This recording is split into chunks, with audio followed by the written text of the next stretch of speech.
Hey guys, and welcome to a new video. Today I want to talk about the reworked challenges in Path of Exile Sentinel. And so, as Chris Wilson stated in the last announcement of this Sentinel League with the reworks and so on, like the reveal basically, right?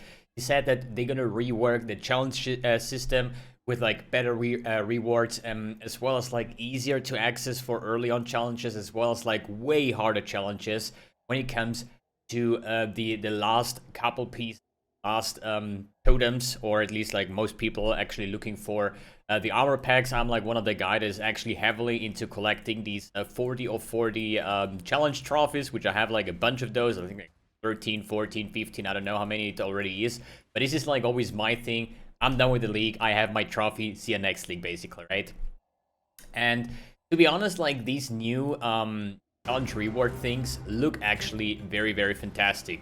It feels like it looks a little bit like there is like a Diablo 3 seasonal transmog that pretty much looks the same, or very similar, I would say. But overall, I think they look very cool, especially when we come to the Ophidian Lord set, that you get from the challenge 28 to 38 overall, with like this glowing effect, just showing people how badass you are, or yeah, how much currency you spent in TFT to buy all those like carries for certain challenges. And today I want to go over these challenges and see how hard are they. Are they even possible in certain scenarios like hardcore solo self-found and so on. So I would say let's start right away with learning the ropes, which is basically purchase a gem at the vendor, socket a jewel into your passive tree, and equip an item with 4 or more linked sockets. I mean, this is something you do passively while just playing the game. The basics of Sentinels will be pretty much the same thing.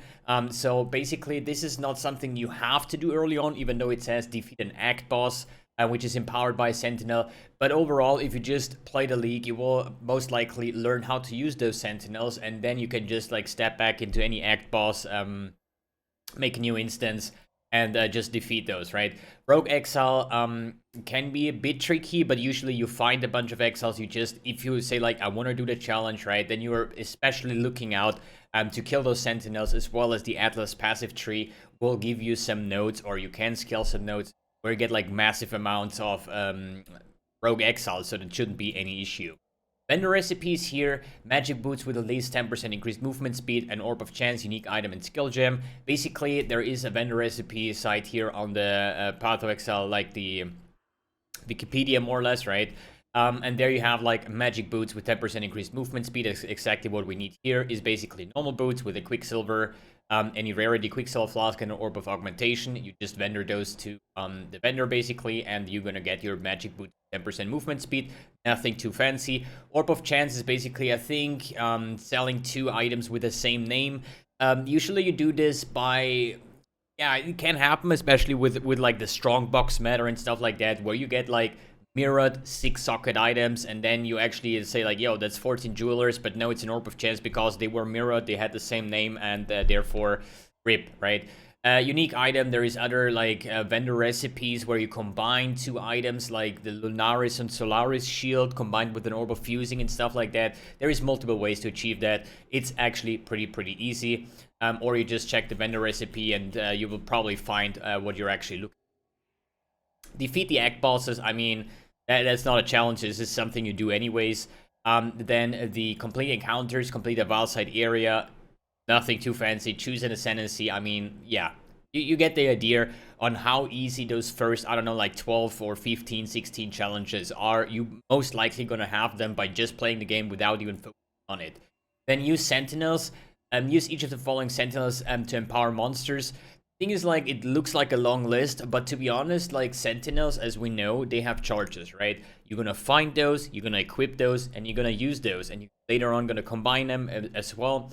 But you're always gonna, you're never gonna have the same Sentinel throughout the same league. You're always gonna use them, deplete them, and then get new ones. And you will most likely, if you use the, or if you use the league mechanic, will get rid of like the majority of all of this, and then in the end of the day, you could probably just buy one on PoE Trade if you're playing Trade League for the missing ones. Then defeat the act bosses, something the similar thing as the defeat act bosses on 1. This is just part 2, so not really an issue at all. Defeat magic or rare monsters. that looks like a little bit awkward here. Oh, where are all these modifiers coming from, right? But these are actually the arch nemesis modifiers that are now basically the affixes of a rare monster, since we got bloodlines and nemesis removed and like all these like the old system of magic and rare packs with all these modifiers. These are the new modifiers. So basically just play the game. This one will be unlocked at a certain part without even focusing on breach encounters. Defeat Chayula who dreamed outside of its domain. This basically means you have to find a Chayula Breachstone within a map. Okay, if it says who dreamed inside of its domain, then it is actually meant to be the Chayula Breachstone, right? But this is outside, so you have to get a Chayula stone and spawn Chayula. This is a bit rarer, just because Chayula is, I think, that the rarest of all the Breachstones. Mostly it's like Ash or Xtov or what is the other one, Tool. So getting Chayula, which is already a rare spawn, and then the boss as well. But as well, there are specific breach nodes on your Atlas passive tree that if you really want to do this challenge, you're just going to spec all your points into like all these breach enhancing things and higher chances to get Chayula, higher chances to get breach bosses, and this shouldn't be any issue. Defeat Sesh Tula in the open hand. I think this was one of the bosses that could potentially spawn if you have the right Atlas passive nodes in there. So if you're like me, where you say like, yo, I want to just get maximum value out of my map, I want to get the most monster pack size, and I'm going to use all the, I don't know what you're up to farming, right? Legion combined with Breach is what I did in the end of last league. I think this is like one of these Atlas passive tree node bosses that can potentially spawn, that could actually drop you any of the other splinters of all the other bosses, as far as I remember. And then complete the Flawless Breachstone. This is actually not that easy. I'm going to say that as it is. Most likely, you're going to join a Flawless Breachstone rota for experience, like TFT trade or something, right? But if you want to do a Flawless Breachstone on your own, I warn you, you got to have a very, very strong build for that. Because this thing opens so fast and the timer is so short that you really have to, like, have a peak performance, really follow the opening, basically. If you fall behind, the timer will run out and you're gonna like waste, I don't know, like what these stones are going for, 3-4x or something, right? Or even more, right? Because it's a flawless, not a pure stone. So this is something really specific for endgame, because these are actually very, very hard. And 100 breaches, I mean, it says breaches, it doesn't say pure or whatever breach, and they are so cheap right now, or at least like normally they are pretty cheap. You can just run any breach stone, and you sometimes can bulk buy them with like 10 chaos a piece, so that shouldn't be any issue. Then the Possessed Rogue Exiles, that sounds pretty ridiculous to me, because I never keep track of anything like that. But I also know, as I said before, Atlas passive tree is your friend. There are nodes for spawning more Rogue Exiles. There are nodes for possessed monsters or all of these kind of things. You can use Scarabs for that, for example, right? Where you have like more of these like weird ghosts running around. And with these like 20 extra Rogue Exiles, Atlas passive node and stuff like that, it shouldn't be the worst thing to actually get those going. I'm just wondering, how about Halls of Grandmasters? Since it's full of Rogue Exiles, but is it possible to get those ghosted, basically? It's a unique map, so makes it a little bit harder, right? But anyways, I think with the right, like, if you really struggle with one of those challenges, you can always respec your Atlas passive tree and go with specific nodes just to do those. But in the end of the day, it's not a difficult challenge, it's just something that, sorry, that will take some time. Essence encounters, I mean, most people run the essence nodes on the Atlas passive tree either anyways, right? So opening 150 monoliths should be something that you're gonna have in the first 30-40 maps, because there's multiple essence monoliths, right? Then defeat essence monsters, which has at least 5 rare modifiers. I think if you like throw a corruption essence on these monoliths, you have like very high chances to get like ridiculous amounts of essence monster out there. And then defeat essence monster that has 8 essences in the area of level 80 or higher. This is the similar effect with the Atlas passive trees. Super easy to get like those really long list when you see the essence monster and you know, oh, that's gonna be a big boy, right? But you just throw an essence of corruption as well and then just hope for the best. Not a problem. Defeat essence monster that has at least 2 of the following essences: Scary Horror, Delirium, or Insanity. same way as the ones above. Once you focus on the essences, you're just gonna throw your essence of corruption and then yeah, YOLO it basically, and at some point you're gonna have these modifiers.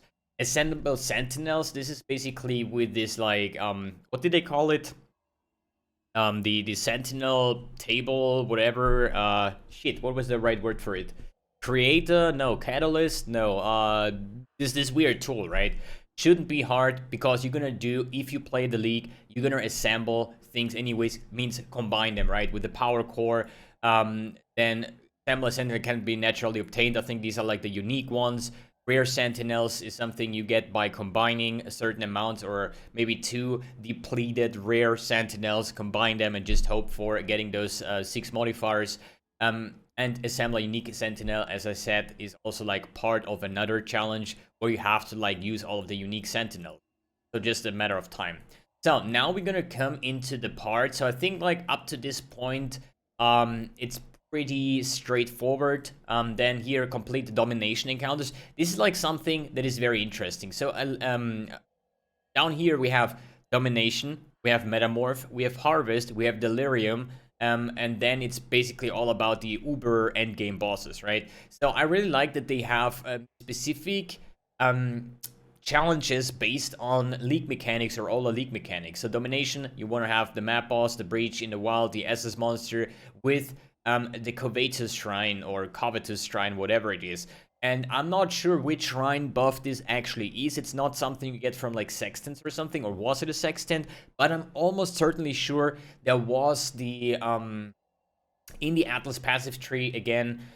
There were some notes where you could have a chance to spawn those covetous shrines or whatever they are, right? But as I say again, like most of them challenges, if you're unsure, if you're like, oh, how am I supposed to do that? The Atlas passive tree is your friend. Oh, you want to do domination? Then just get all like this shrine notes on the tree, and you shouldn't have any issues by just regularly mapping and farming currency, whatever you do, testing your builds.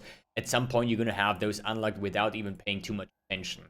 Other than Metamorph, even though there are a lot of Metamorph strategies out there for the Atlas passive tree, but in the end of the day, Metamorph with 5 different rare modifiers shouldn't be too hard, but when it comes to like 5 unique body parts, I think most of them can be easily done in the Tain's laboratory when you find the organs, basically, right? Or at least 5 unique body parts.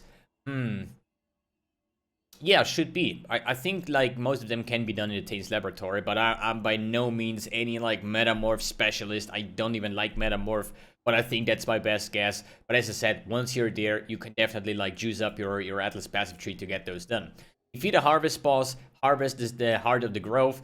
This is like a bit weird actually. I think there is also Atlas passive trees to give you a higher chance of spawning the heart of the grove. Last league when I did the harvest challenges, I think in the entire last league I've never seen the heart of the grove, but I never really spec'd into the harvest things, or actually I did in the end, because there was like a challenge last league where I had to like harvest like 300 fields or something, but actually I never got the heart of the grove. But I think you can actually buy that since it's like a map, how you say, a map fragment nowadays with the Heart of the Grove, where you can spawn this. So I'm not so sure about that, but as I said, shouldn't be any issue. If you have problems with completing something like that, you just go to the TFT Discord and be like, yo, I need a service, I'm looking for Heart of the Grove, and then you pay like, I don't know, like an X or something for a carry, and don't worry about it. Sacrifice a stack of at least 4 divination cards and receive double that amount back. That's actually gonna be quite nice and interesting.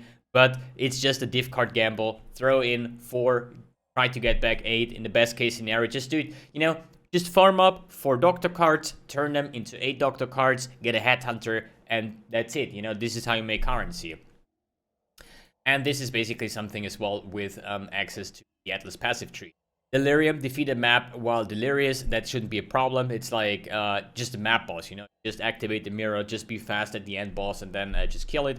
Obtain at least 200 simulacrum sprinkles from a single delirium mirror. This is something where you really need to use your map, because 200 simulacrum splinters is actually not really achievable if you just have random spawns of simulacrums, right? There are certain strand maps where you farm Delirium. I think Grimro did a lot of those runs last league or 2 leagues ago, where you just had like this over 200 simulacrum splinters per map and then just sell your simulacrums itself. So I think this definitely needs some kind of like investment into a map that you can do that, because in a regular base, if you just randomly map and you find a mirror of Delirium, then you're never gonna get 200. Even if you think you're doing good, you're probably gonna end up having 40 or 50 in a map. Complete 100% Delirium T16 map, which has at least 4 modifiers. This is interesting as of it's not that easy, okay? Because 100% Delirious monsters, yeah, it's not that easy to run, you know, regardless if you have 4 modifiers or 8 modifiers. I mean, obviously 8 modifiers makes it a lot harder, right? But there's definitely easy tricks where you can just like chaos spam a map and then just annul off until you have 4 modifiers and then just make it the easy way, right?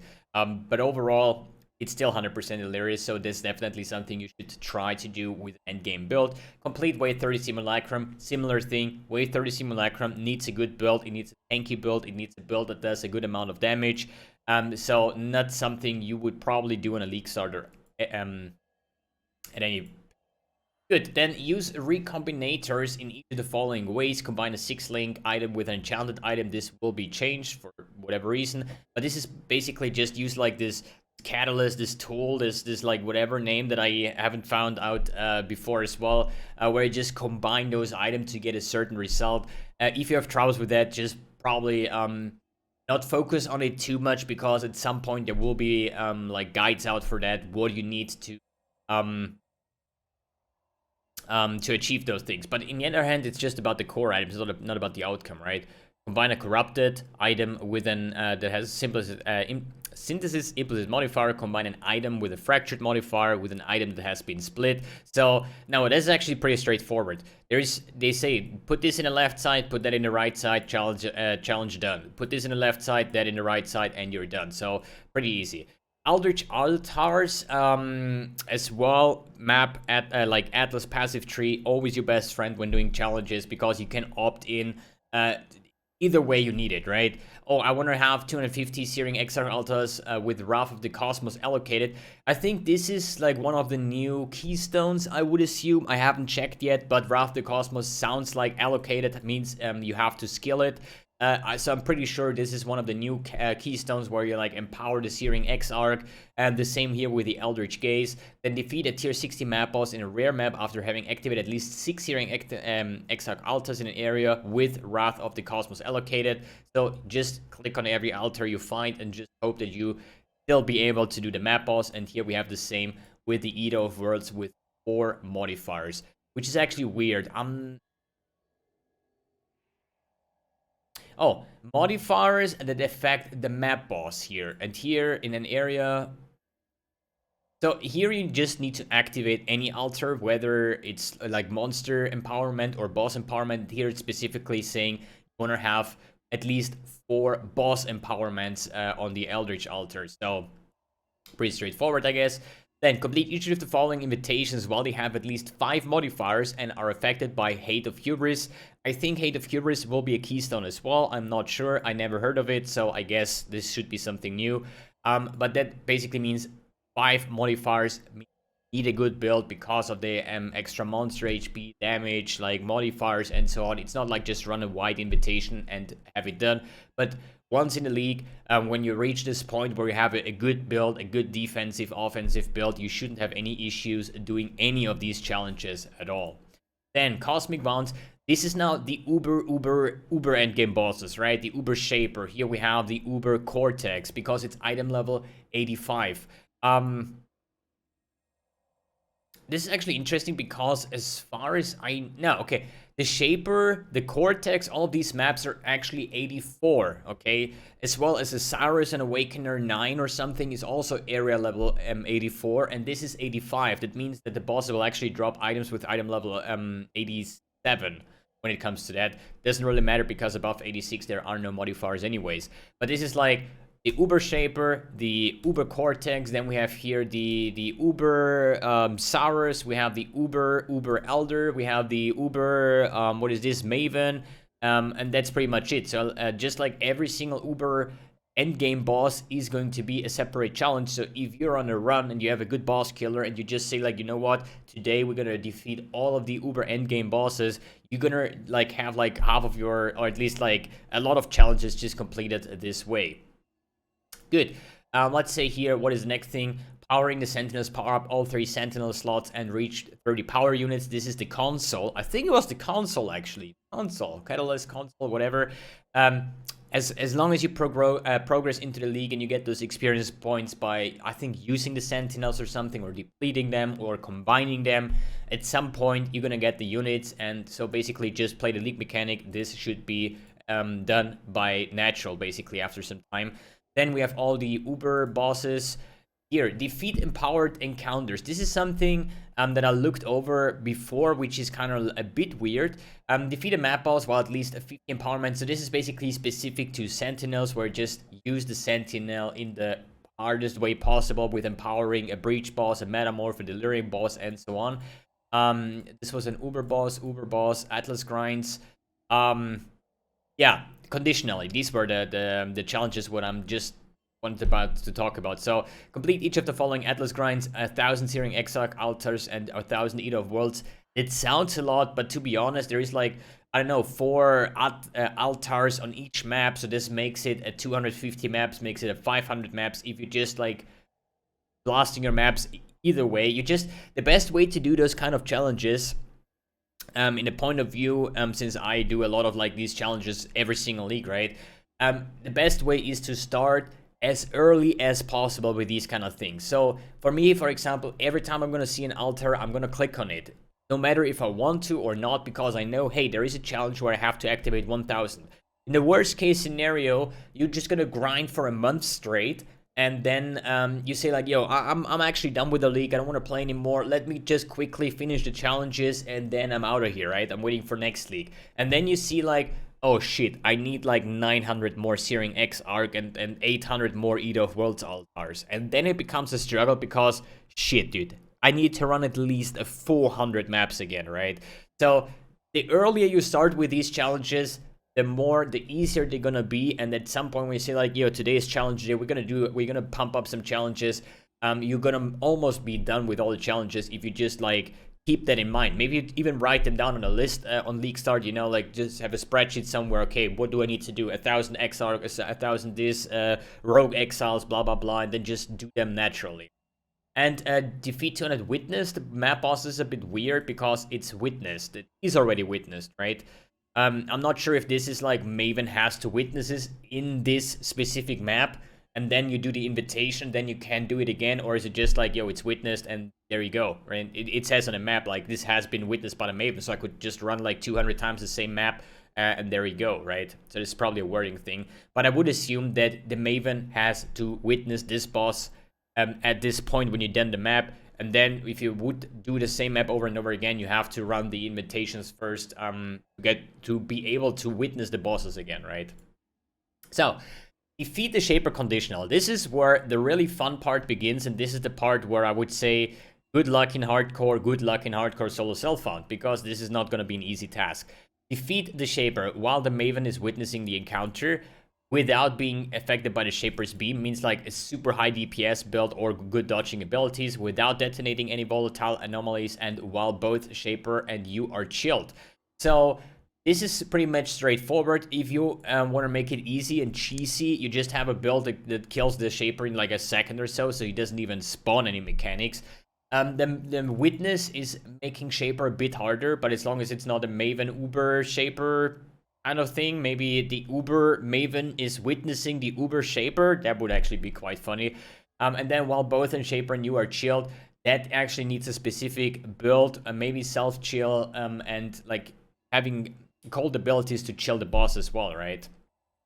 I'm not so sure, maybe with this new ring that they announced where all the bosses are chilled, or just plain if you have like an elementalist with like Shaper the Storm, Shaper the I don't know, cold thing, right? Shaper the Ice, and then just have like permanent chill, basically. Complete encounters 2, complete an 8 mod Blight Ravaged map. That is very interesting because I was doing one single Blight Ravaged map yet, and an 8 modded should be quite 10s, I could assume. Defeat an expedition unique boss in an area of level 81 or higher. This sounds pretty easy. Defeat at least 10 unique bosses in the domain of timeless conflict with at least 4 unrelenting emblems. That is the Uber Legion encounter, basically. But you can still do this in one go because it says 10 unique bosses and there is like 1 unique boss at every point, right? And the way the Uber Legion works is the more monsters you defeat, the stronger they get over time. So it's not like the normal one where you just take your circles with like a headhunter build. The monsters are getting ridiculously strong, but the first 10 bosses, like 3 or 4 resets and you should be fine. Defeat Owl the Crystal King is not that hard. As well, just because, you know, just try to get an owl on like depth 170 or something without crazy modifiers and you should be fine with most builds. Then the Black Star, I cannot really say too much about these bosses, and this is like the Eater of Worlds, the Searing Exarch, the Infinite Hunger, and the Black Star. The problem that I have with those bosses, I did not play a lot of Last League. I did kill the bosses, I still have certainly no idea how they specifically work. I basically killed them when I got the fragment, but I was never really bothering with it at all. So this would be the kind of achievements where I would say, okay, every time, you know, you get those as fragments, right? If you do the Searing Exarch influenced maps, after a certain amount of maps done, you're gonna get those tokens for either the Searing Exarch or the what is the other one? The Infinite Hunger? No, Infinite Hunger goes together with the Eater of Worlds, so the Searing Exarch with the Black Star, okay? So just keep those tokens. Either you could buy it or sell it, or I will most likely just gonna put them away. And once I have a build that is very good in both in offense and defense, then I'm gonna work towards those, because at the moment I don't even know what the Crush in Darkness or Analyzing Light is when the Black Star, you know, these kind of things. So I cannot really say what I have to do because I have like little to no experience on defeating those bosses, so that's going to be quite interesting to get those done for myself. And then defeat empowered map bosses. I think this defeat Suncolor, Ash, and Park Map while they're empowered by the Angel of Vengeance. I think those are all the unique Sentinels, okay? As it says over here, they are empowered by unique Sentinels. I mean, just read and profit, right?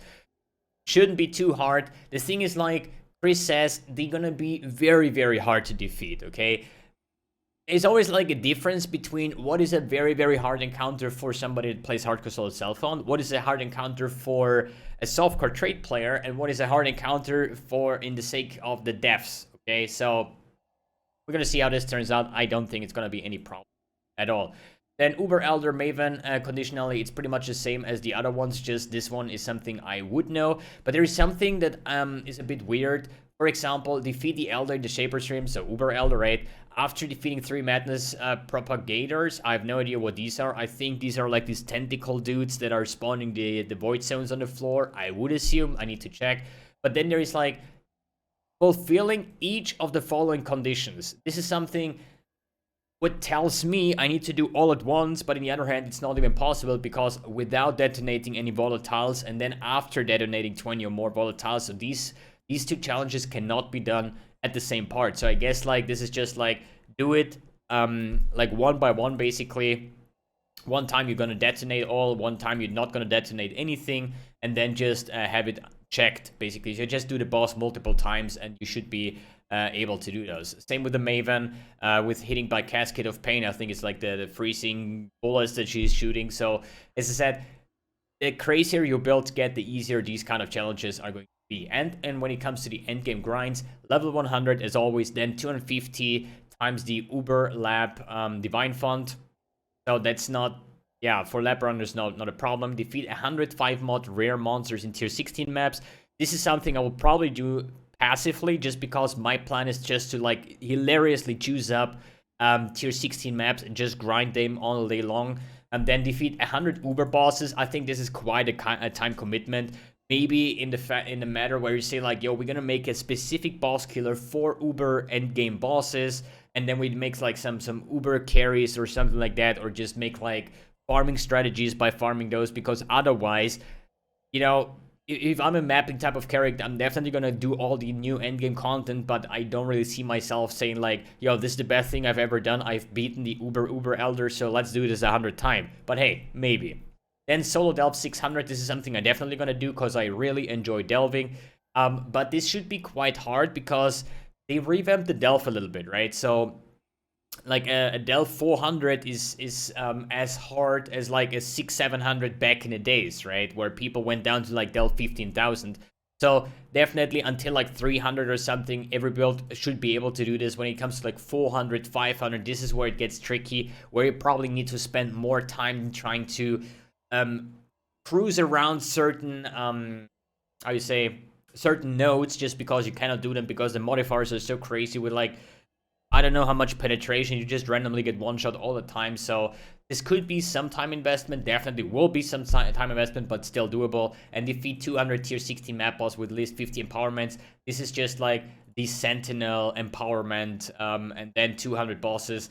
Sounds like a lot, but if you're just mapping, then you're gonna do this just passively. And as I say again, most of the time, if you start early with those challenges, you're gonna have a way easier time completing those, and not like after a month or 2 months into the league where you're like, yo, I just want to finish my challenges and then I'm done. And then you see shit, 180 more empowerments, right?